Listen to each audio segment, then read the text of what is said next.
welcome to Thursday's edition of the Regional News. We begin with news from Brazil. Indigenous people from 9 villages in Brazil's Yanomami territory were found to be contaminated by mercury, with those living closer to illegal gold mining sites presenting higher levels of contamination. The study by Brazil's state-run Fiocruz Institute collected hair samples from about 287 indigenous people in October 2022. They all tested positive for contamination by mercury, with around 11% of the samples presenting high levels of heavy metal, which is used by wildcat miners in Brazil to separate gold from the earth. The Yanomami, estimated to number about 28,000, live in Brazil's largest indigenous reservation in the northern states of Roraima and Amazonas. They face a humanitarian crisis due to the invasion of their lands by illegal miners that has caused malnutrition and deaths.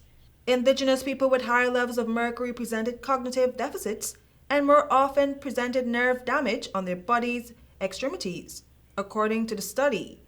Over 80% of those who participated in the study told researchers they have had malaria at some point.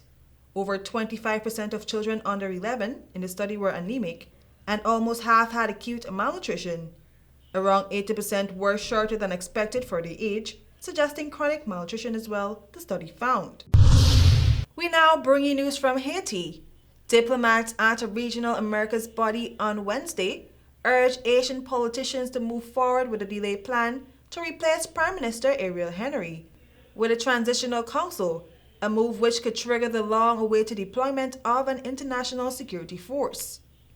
The Transitional Council, agreed with the mediation of the Caribbean Community CARICOM bloc, has been delayed for over 3 weeks amid factional infighting over who should be on it and what their powers should be. Haiti's government says it is examining constitutional concerns that have been raised but is working as fast as possible.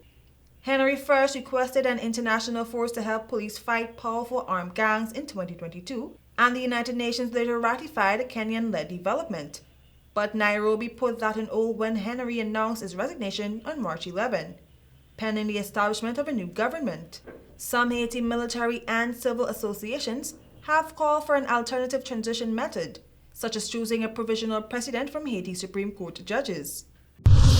We tie you now that the son of a Dominican lawmaker was fatally shot at a gas station in Houston, Texas. According to police who said on Wednesday, they were searching for 4 men wanted for what they call a targeted killing. The Houston Police Department identified the victim of the shooting, which took place on Monday evening, as Luis Alfredo, the son of Alfredo Pacquiao, who oversees the lower house of the Dominican Republic's legislature. Police officers were called to a gas station at around 7:45 p.m. on Tuesday to find 2 men.